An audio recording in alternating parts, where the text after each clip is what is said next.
the backup recording going in here. And there goes the encoder. And here goes your theme song. You've now tuned in to the Drawing Board Podcast, a powerful, thought-provoking discussion where we talk about family, relationships, ministry, community, and career. Let's see what exciting guests we have on our show today.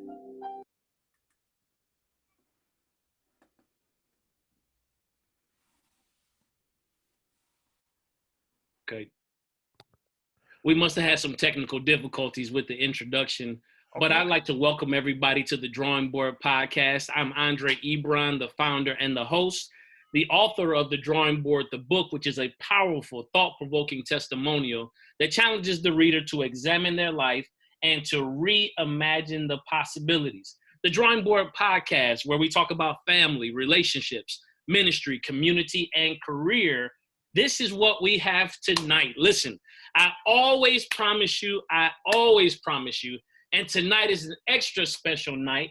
Tonight we have my brother Sean Hart from Flint, Michigan on the podcast tonight. The world I'm introducing to some, but I am presenting to most. My brother Sean Hart. How are you doing, my brother? I'm doing well, man. What's cracking? How you, man? Oh, man, listen, I'm excellent, man. Just being as productive as possible. Doing, family, making sure that we keep all of our scholars engaged over this virtual learning platform. So, man, I'm doing great. And, of course, the bumps and bruises that we are experiencing, man. What about yourself? Yo, I'm good, man. Just like everybody else, bro. Navigating this whole pandemic, right? And just pivoting, just finding new ways to, not only just navigate, man, but to dominate, man. So that's where I'm at, bro. Oh, that's good stuff, man. So let the people know a little bit about you, Sean. So some call you speaker, others call you trainer. Everybody knows you as an author and a coach. Yep. Sean Hart is a premier keynote speaker, trainer, and leading authority on fatherhood and personal improvement. He energizes, motivates, and empowers diverse audiences to take action and take control. When he's done with his audiences, they are ready to meet the challenges of the world around them and unearth, I like that, the treasures that lay beneath. Sean is a dynamic personality and a highly sought after inspirational resource for schools, businesses, nonprofit organizations, and professional circles. Now, here's something that I know all of my Spartans out there, especially all my Spartan dogs out there. All right, a graduate. Yes, sir. Yes, sir. Let's go. A graduate and former football player of Michigan State University. I am not a Spartan, but I'm gonna do it just so you can shout it out. Go green. Go white, bruh. Yes, sir. Yes, sir. Sean learned how to compete and excel at a very high level. He has a keen way of turning what he touches into gold. Is that the Midas touch, my brother? Hey, come on, man. Let's get with that. All right. His straight from the heart passion and high energy motivates audience to step beyond their limitations and to step into their greatness. Watch this. And dominate their lanes. Let's get that work. Yeah, look, you got a couple of books out here, man. Sean is the author from, here it goes. I have it right.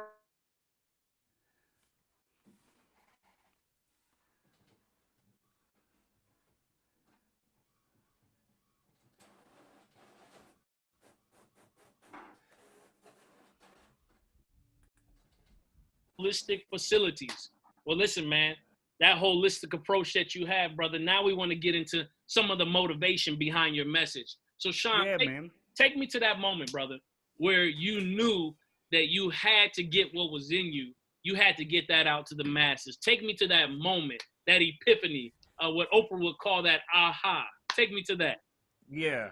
That moment was took place inside of a prison, bro. Right.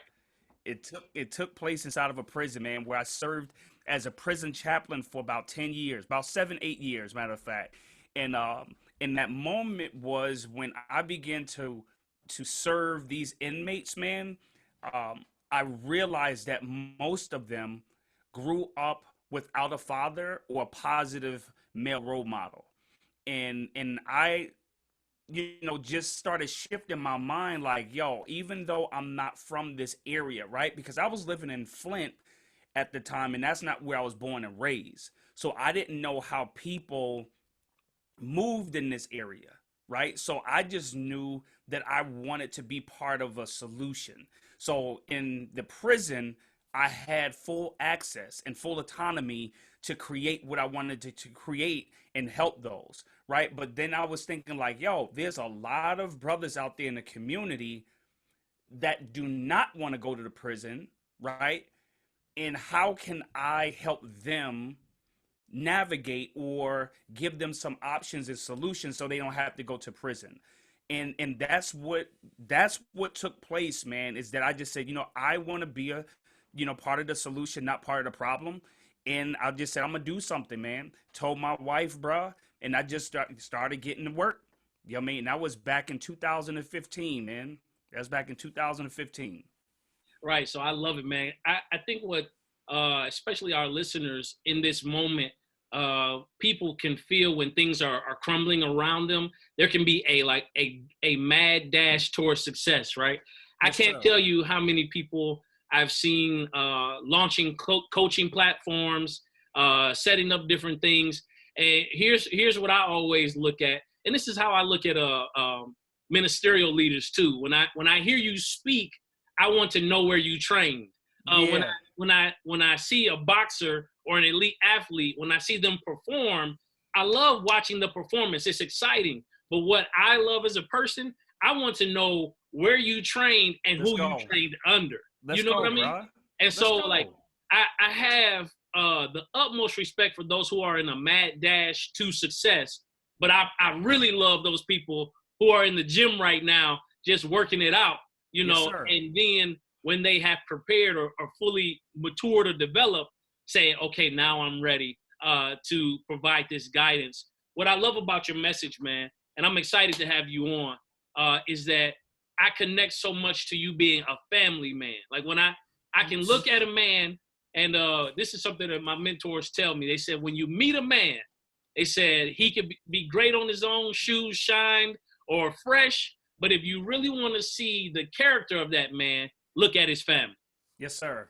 and the way Yes, he sir. takes care of his family. So, man, listen, Yes, sir. big ups to you, man. I love to see you as a family man. Tell me, I know being a dad is of the utmost importance to you. So talk to me about that journey of how you got into like empowering fathers.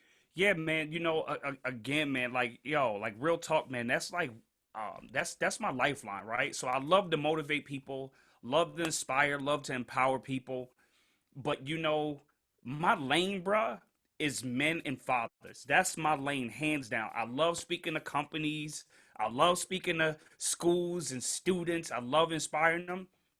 But bruh, yeah, I mean, it's that lane of working with fathers, right? Because this is the thing, bro, is that a lot of times we put a lot of resources, we put a lot of money in in the community to help build up children. And I'm for that. I'm with that, right? I'm like the biggest cheerleader when it comes to that.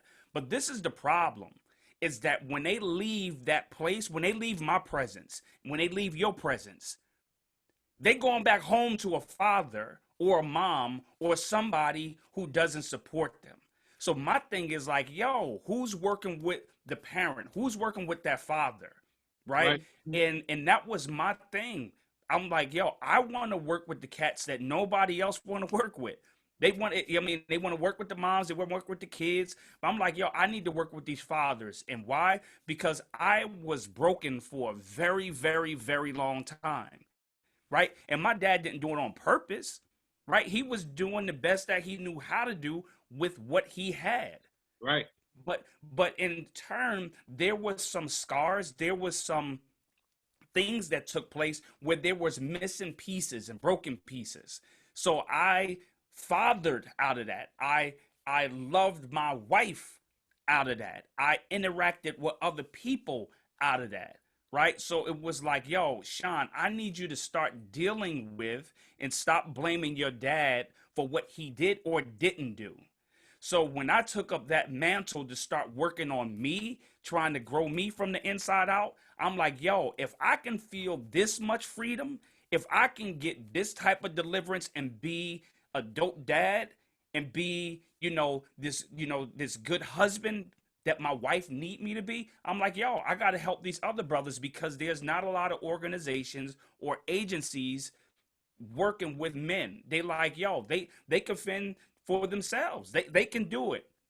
They'll be all right because they look at our exterior, but they don't really know what goes on the inside. That's right. Right? So I'm just like, yo, sign me up. I want that. You don't want it, but I want that. Sign me up. Yes, sir. And man, I can identify with that in such a strong way.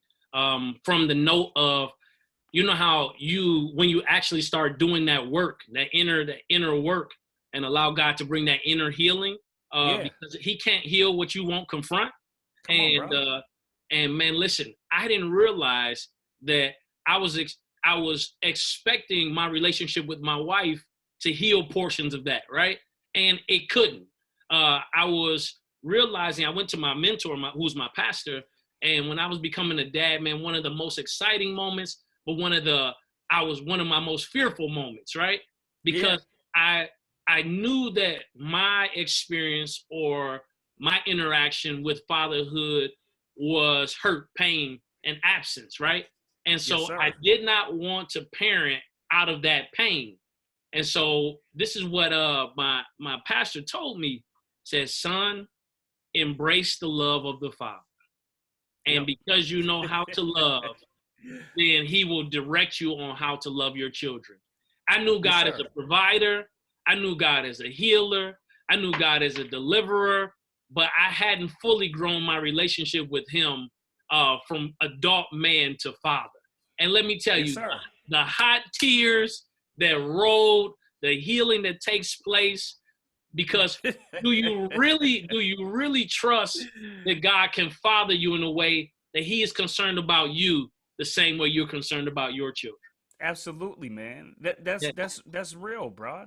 That's real. He's very, very concerned and very aware. And I had to get to the place, man, is like I really had to come to the place, to where I had to start forgiving my father, but I first had to start dealing with mine, right? I had to start dealing with even though it may have been attached to him or to other people, right?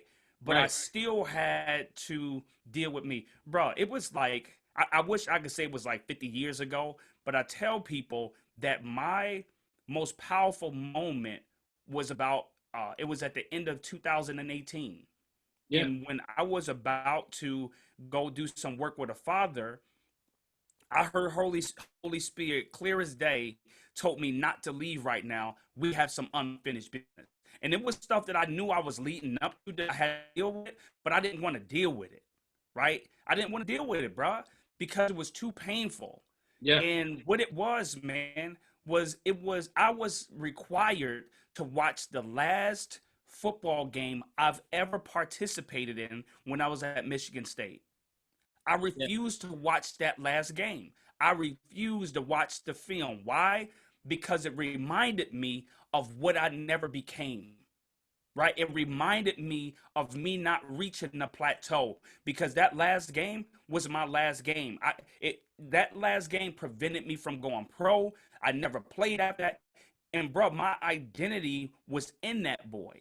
And it's a lot of times people do the same thing. They avoid watching a film, right? Yeah. They avoid watching, the very thing that God can be using to catapult you, right? But it was too painful, man. I didn't want to watch it. But bro, I robbed my children and my wife of an opportunity, because they, up until that point, bro, they knew I played, but they never seen me play. Yeah, because it was pain to me, but they wanted to see it. And when I watched it, right, because the last time I played, bro, it was in 1997. 1997. And during that time, YouTube wasn't in existence. So I couldn't find the film. So the Lord like, yo, I need you to go watch that film. I'm like, bruh, no film exists. Like, right. Yeah, yes, it does. Go to YouTube. And why did I find the film on YouTube? So I watched it, man. I had to watch the whole game, bro. Flaws and all. I had to watch it. And when I came home, man, I pulled it up on TV, let my kids watch it.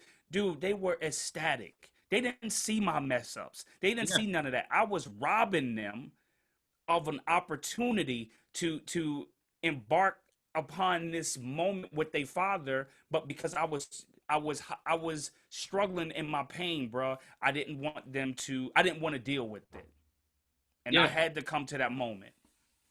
and that's good, man. There is always that road less traveled, right?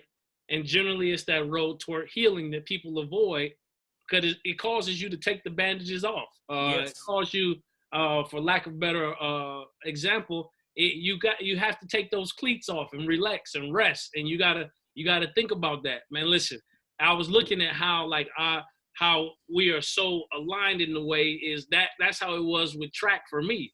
Um, Mm. yeah, so I ended up, man, I ran and, you know, enjoyed it, loved it. I was the type, it was something about stepping on that track that just did something to my heart. And Yes, the sir. reason, and the reason that it did something to my heart is because I found the sport amidst, my mother was battling MS. My sister, was raising my sister and and I found that track gave me that outlet. Mm-hmm. When you got on the track, nothing else mattered. I knew that my coach supported me 100%. And even though that might have been connected to performance, the relationship went deeper than that. And the coaches were encouraging. I could see myself developing. So when that had to stop, and unfortunately for me, it was injury. It Mm. was, man, listen, I remember I was running a 200. And this is how I describe the feeling. It's the only description I can give people to. I say I was turning the corner when I was lifting my hips, and I could feel like somebody threw hot ramen noodles on the back of my leg and just slid the pain, right? Wow. The pain. And when I got ready to get to the straightaway, tears were just running down my face because I Wow. knew that this was the last one. Now, Wow. my doctor said, you should have come off the track. But the athlete in me said, whatever you start, Yep.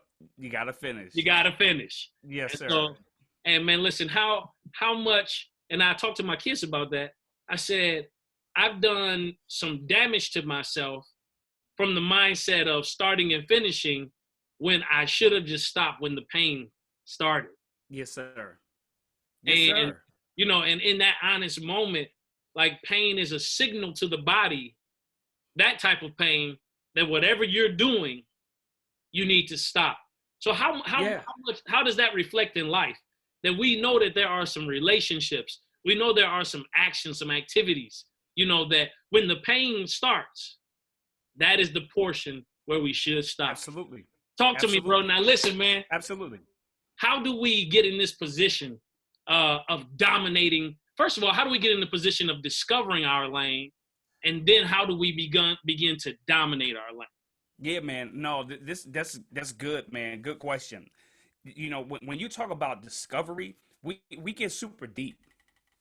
We get super deep, bro. We get Yeah, super deep. And what we start doing, we start looking at what other people do, right?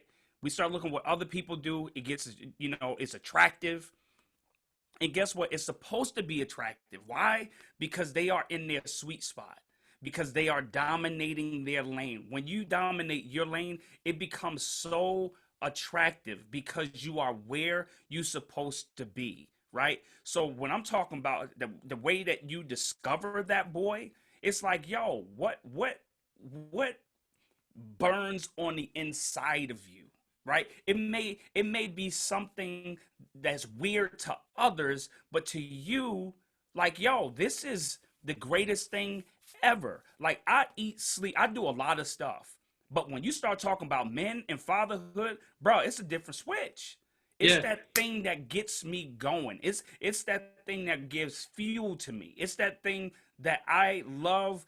I'm like, yo, I really get paid to work with men, right? So the thing about it, man, is being honest with yourself. The beginning part of it is self-discovery, right? The beginning part is self-discovery, because we can try to build, but a lot of times when we start building, we're building on the sand castle. Like we building on quicksand, bro. So we need to start that self-discovery of growing from the inside out. If you talking about really getting in your lane, it needs to be something that you were built for.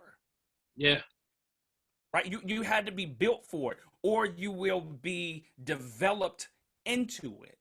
Right? So the thing about it, man, is like, what is that thing that burns on the inside of you?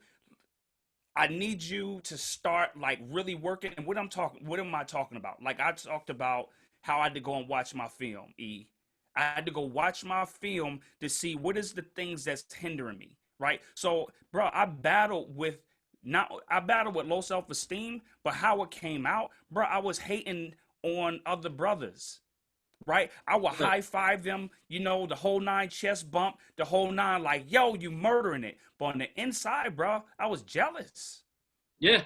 I was jealous, like, yo, why do they deserve that? Like, yo, why not me? Right? So I couldn't dominate my lane because I was still jacked up on the inside. So the beginning of discovery is working within ourselves, of self-assessing, beginning to grow from the inside out, deal with it. Because a lot of people try to build these huge, programs and this and that, trying to take advantage of a moment. But bro, you don't have the longevity. That's Like right. you said, I'm looking at a lot of people, coming up with these programs, coming up with this, coming up with that. I tell the people that I'm coaching and I'm working with, I'm like, yo, just sit back. Don't watch them. Just keep working. They are going to teeter out. They don't have the longevity. They weren't built for this. That's right. And my coach Right. always say, he said, most people, they want what it looks like, but they don't want what it feels like.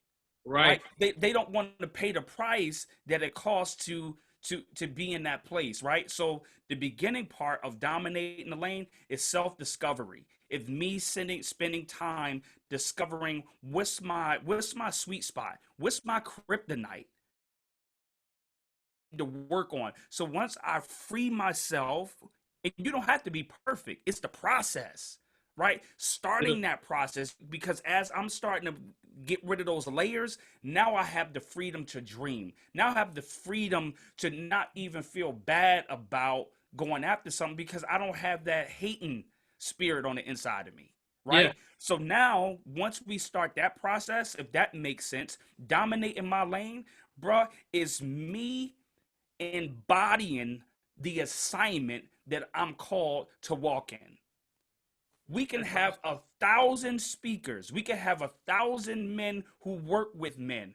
I don't care.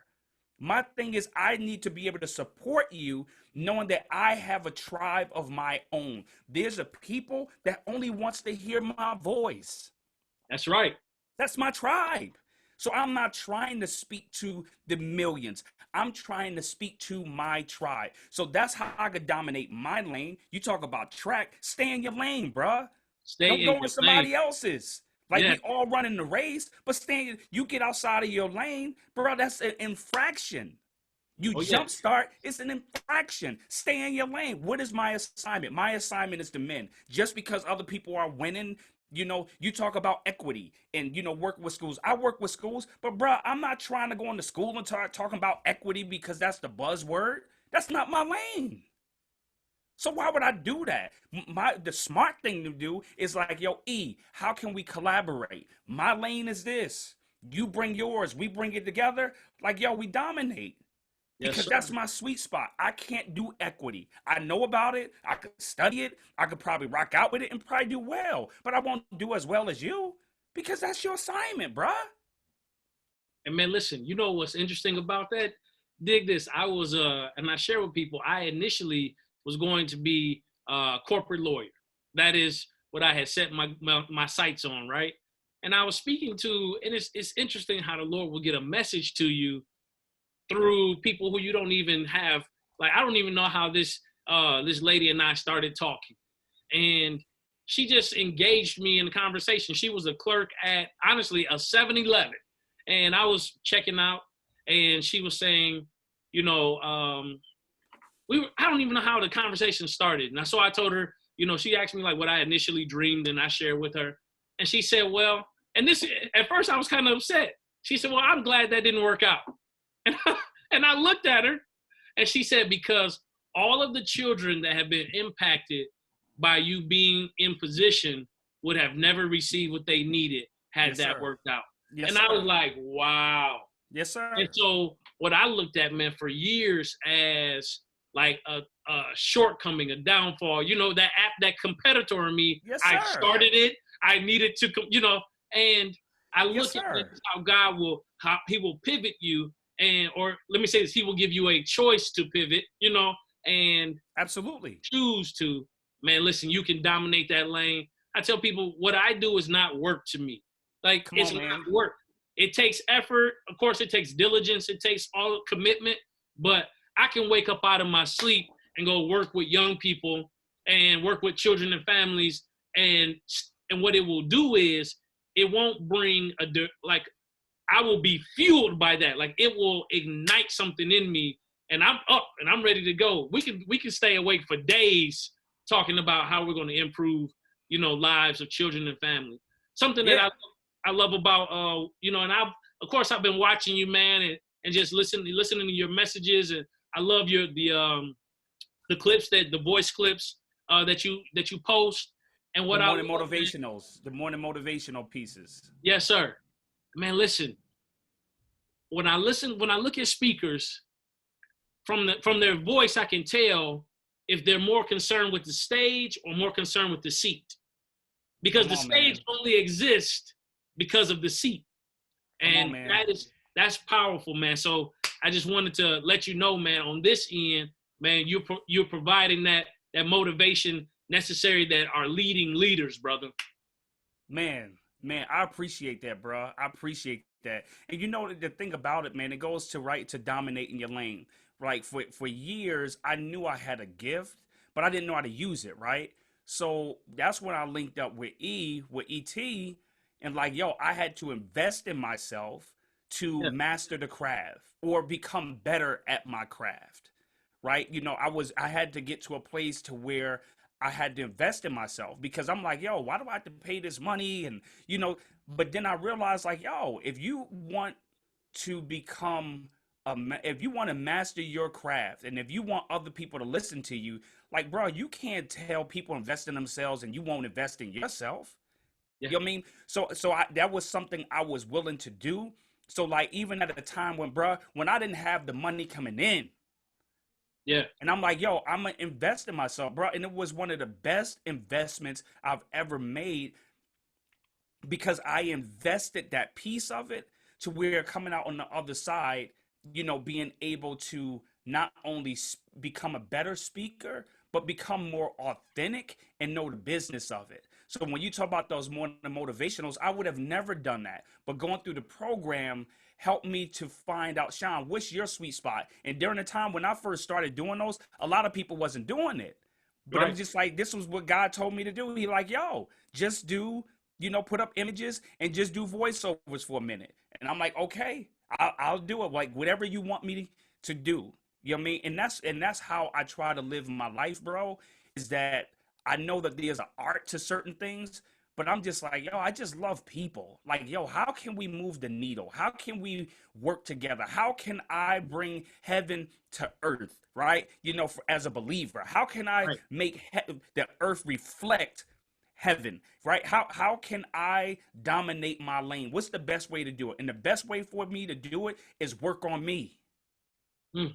Is to work on me. If I can work on me, bro, then I can go out there in the world and bring my gift, right? Because who I am in public is who I am at the crib. If me and my wife is beefed out, bro, we dealing with that. I'm dealing with that. Because there's a time, bro, I was shut down. I walk around the house for 2, 3, 4, 5, 6, maybe even 7 days. Like, I don't got to talk to her. Like, whatever, she was wrong. Me pouting, a grown man pouting. But I get to a place like, bro, you can't help no men or anybody else, and you not doing the work at the crib. Bro, you need to show patience. You need to say you apologize. You need to go get some therapy. You need to go get some counseling. You need to be accountable. You need to hang around other people. You need to get around people that's doing way better than you and stop hanging around people who's not excelling as much as you just to make yourself feel better. So I had to challenge myself in every area, bruh. And it was painful. Yeah.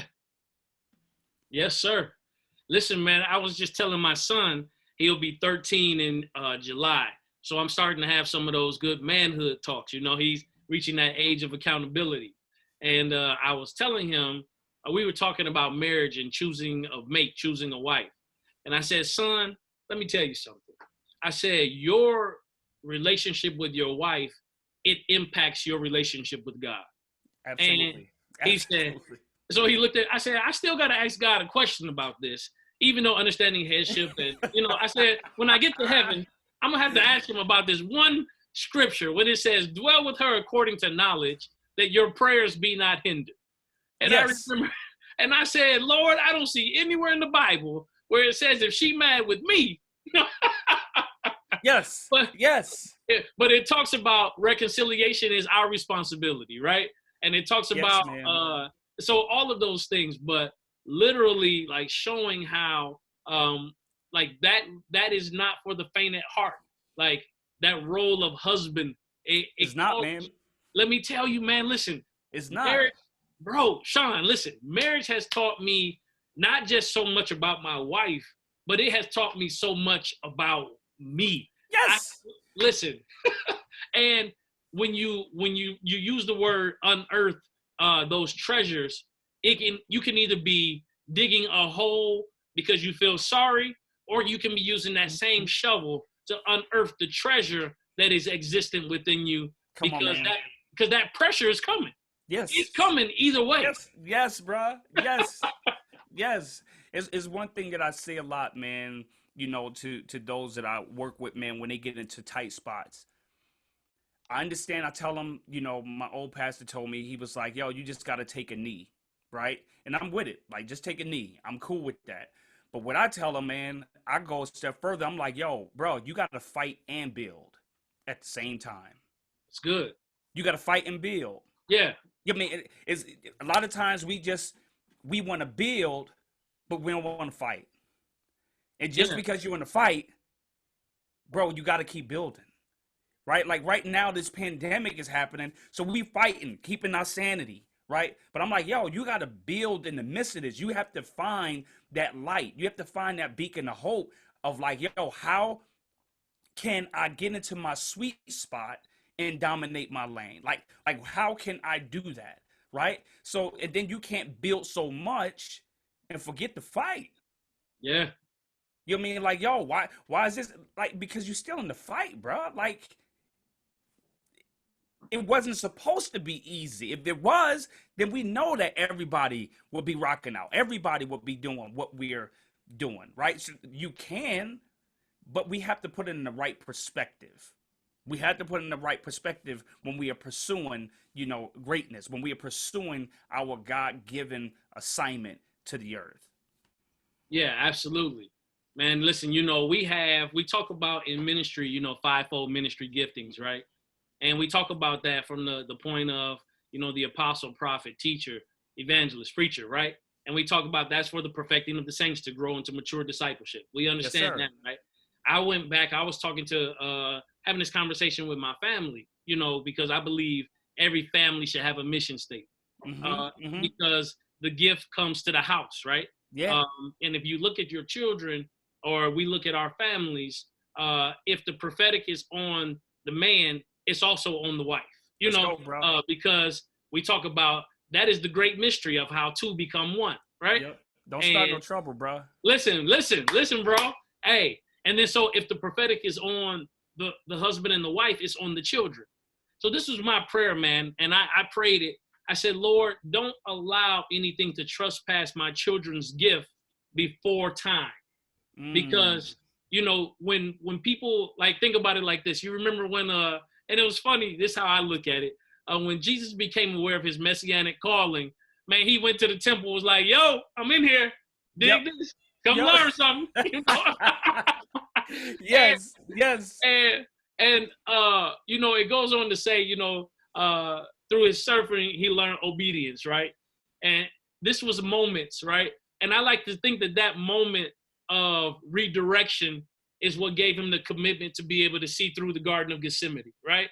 Yes, sir. Yes, And sir. so I think about him as a child, and I think about the progression, because it doesn't talk a lot about that. But I see that moment of awareness does not always trigger advancement at that moment. Awareness Yes. makes it known that this is the time that you should begin, as you say, fighting and building. Yes. Yes. You meet him a little later in life, and Mary's like, "Hey, yo, we at the party. They out of wine. Son, do what you do." Which, right? Which lets us know, watch this, which lets us know that this wasn't the first time that he had used his gift. Absolutely. Watch this. Or even for our children, had the opportunity to show his mother, his father, his siblings what was in him. Yeah, man. Yeah. Yeah, man. Yeah. And I think that has a lot to do, man, with us teaching our young people, teaching what did Frederick Douglass say? It's easier to build up, to raise. Yeah, strong boys than to raise up broken men. Yeah. So it's easier to raise strong boys than to heal broken men. And man, listen, I love that quote. I love it too, man. And when you talk about being elite, break that down for me, bro. Like, what do you mean when you're talking about being elite? Elite, man, everything that I say, man, goes back to awareness with self, man. Because for so many years, I was competing with the world around me, right? Everything was about watching everybody else, watching the clock, watching what doing, watching what...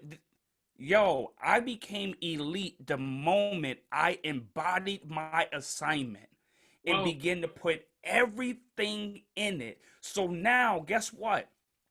I am elite at my level. I may not have as much as you, but what's happening, I am operating at the highest level of my ability. There is no more.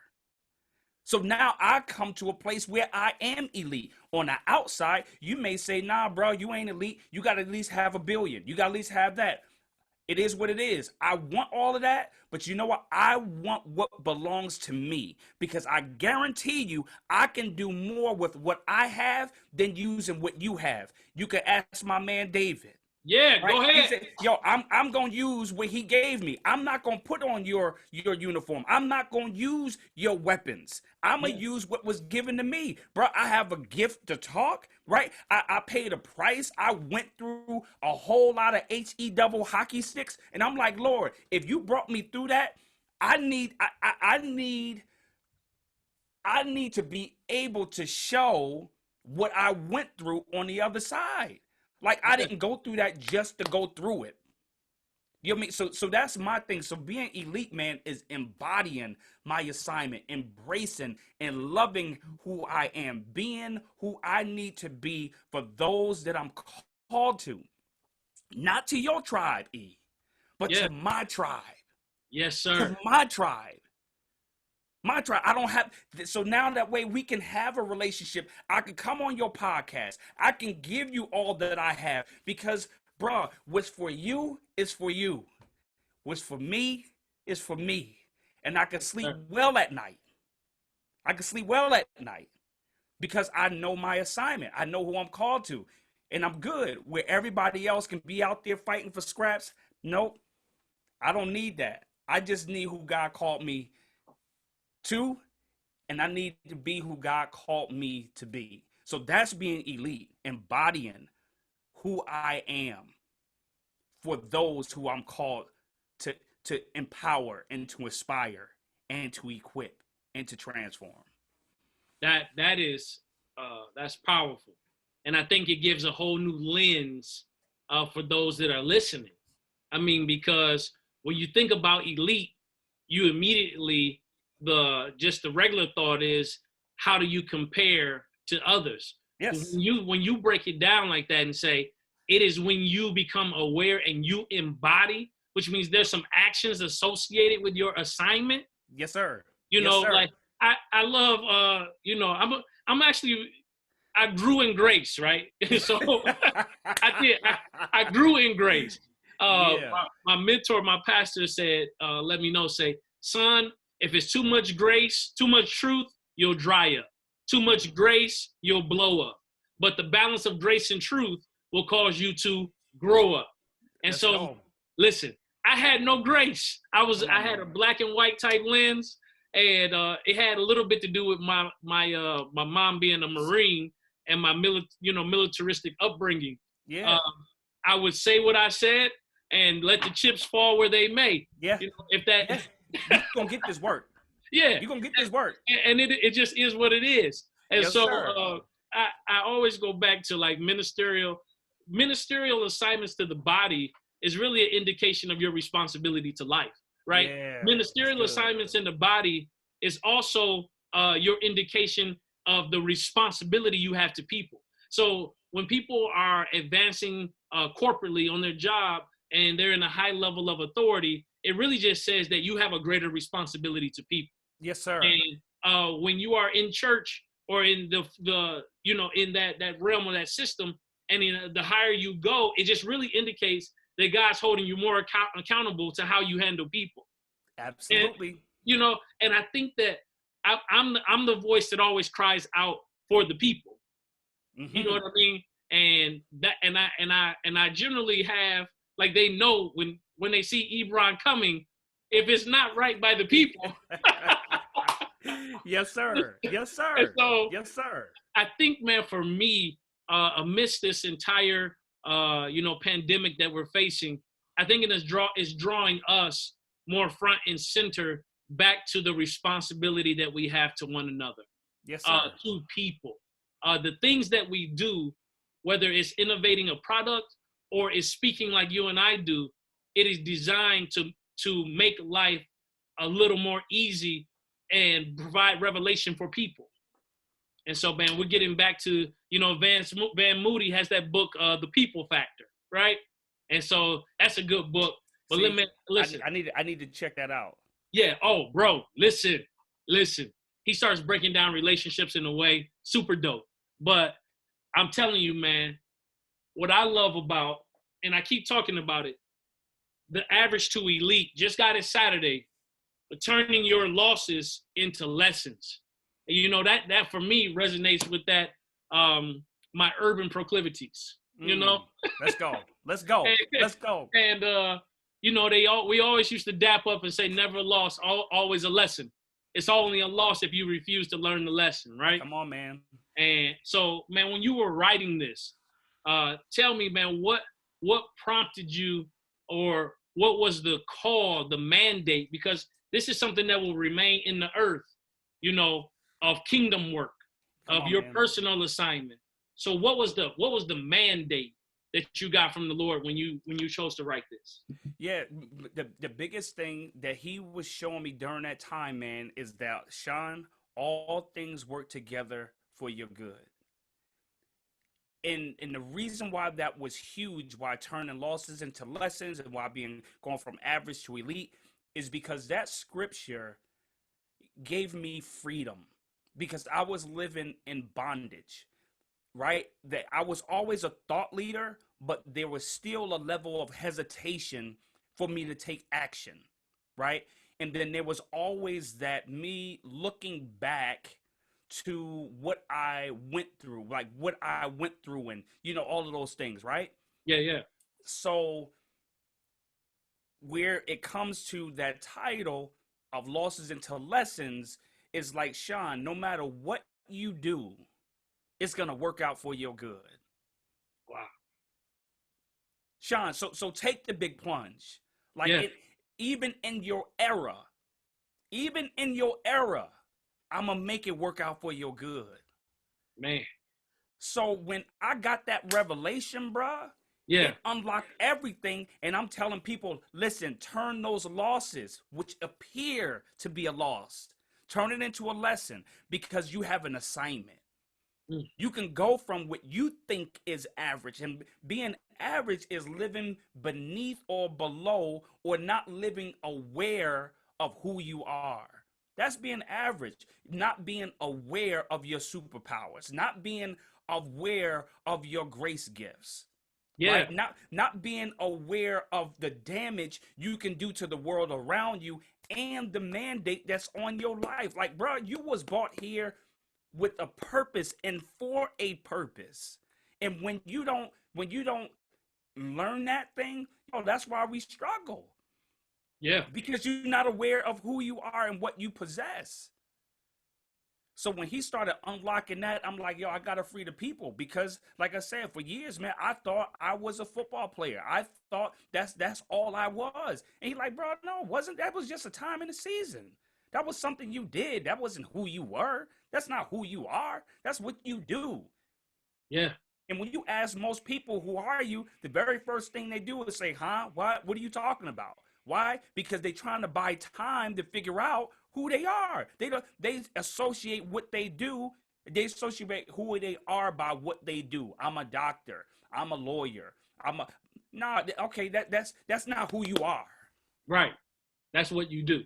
That's what you do. And you know what? Most people don't have a straight answer. No. And a lot of people won't take the courage to say, you know what? I don't know.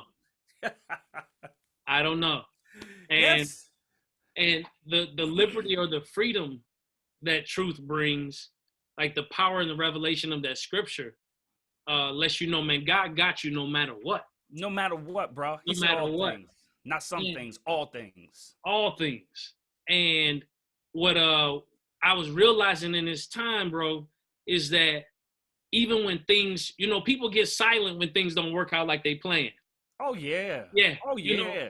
But here's the thing though, is that it's going to, like you said, it's going to work out for your good. It is. So you cannot allow the enemy or life or your own insecurities to silence what you believe. Yes. Yeah, and I think that's you are entitled to. What you're you are entitled to. Hey man, don't listen. Don't go down that road, bro. Listen. Hey, we are heirs of the promise of salvation. Join heirs of Jesus Christ. Hey, called, chosen. We are what? Let's a go. chosen generation, a royal priesthood, a holy. Royal. Yeah, called to show forth the praise of Him in the earth. Let's go. Yeah. So the man that 5 mandate, right? To be fruitful, to multiply, to replenish, to subdue, what? And to have dominion. Yes, sir. Yes, sir. Yeah. Yes, so sir. Hands were made to what? As you say, to build and to fight. And not literally, duking it out, but hands were made to build and to fight. Fight what? That good fight of faith. I talk to people, man, love to get your take on this. I talk to people about, especially in this time, people are talking about a lot of spiritual warfare, right? And a revelation of that exists is that the warfare exists against the plan of God. And I said, when you are warring, you pray for a battle that's already been won. Already. And the only thing you have a responsibility to do is to declare what's in the book. That's it. That's it. I said, if you're going to war, it is a war to see the advancement of the kingdom of God. Watch this. How does it advance? How does it manifest?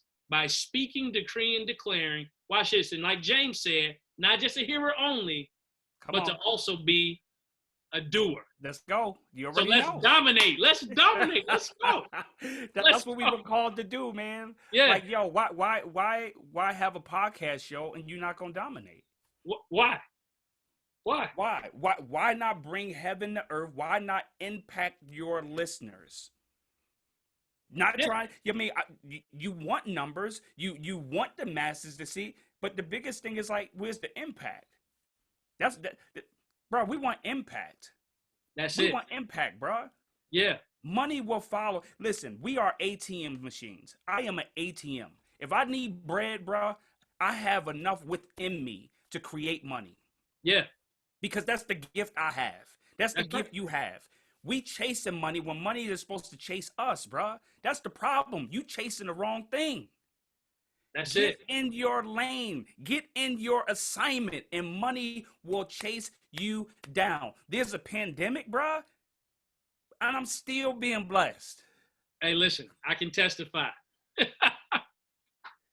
Right? Still being blessed. Yeah.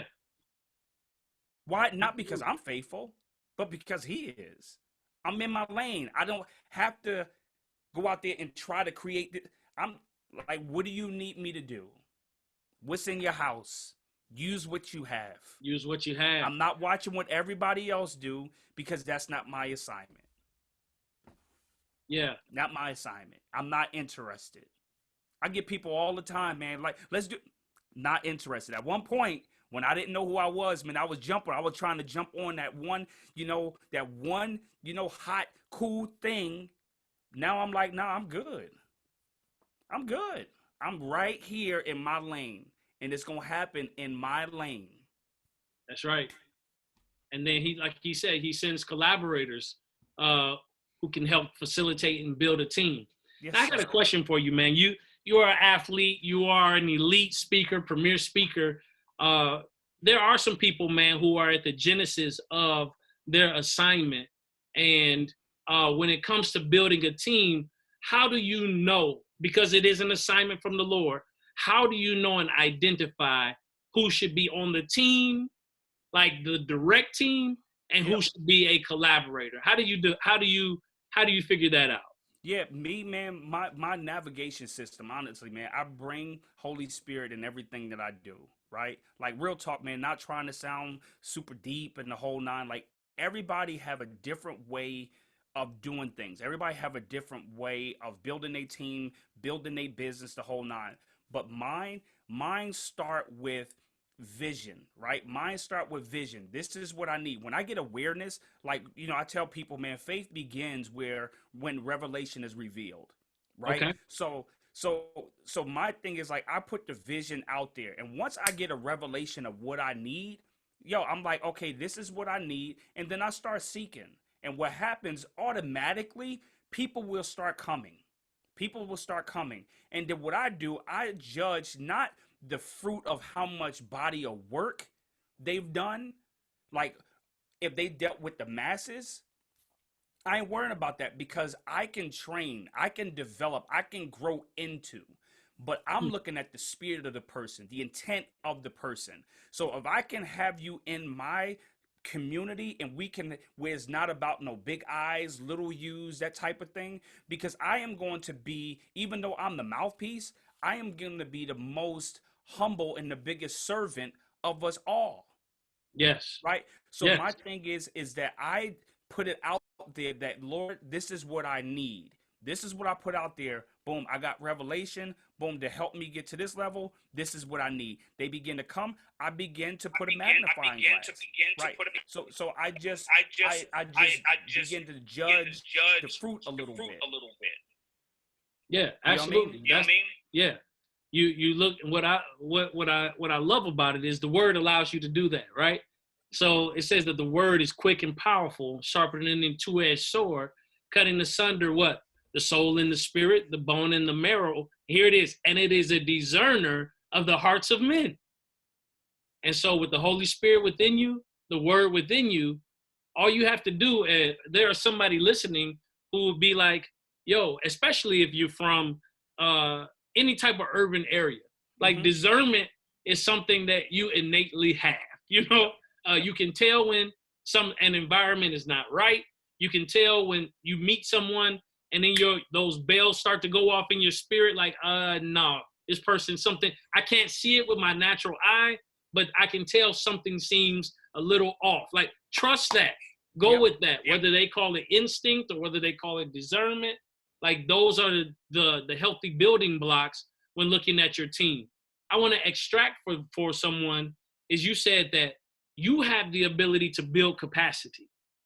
As long as the person's spirit is right, you can teach and train. You can develop and help them grow into. And I think that that's huge, especially when people are starting off. You want people to come ready-made.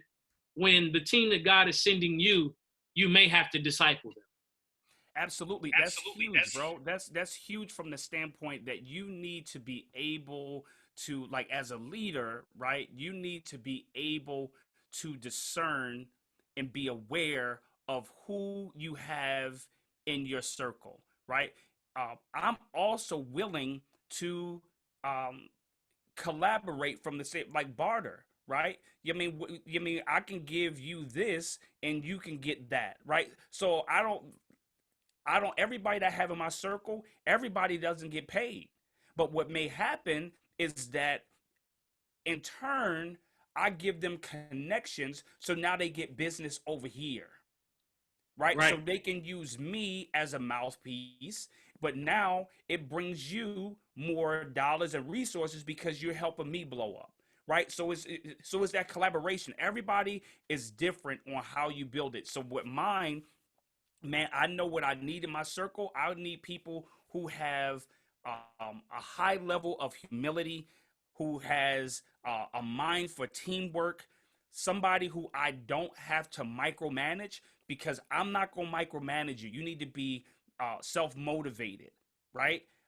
Right. You don't have to be perfect. You just have to be willing. That's good. You don't have to be perfect. You just need to be willing to learn, willing to grow because I'm open for, for change. I'm open to pivot.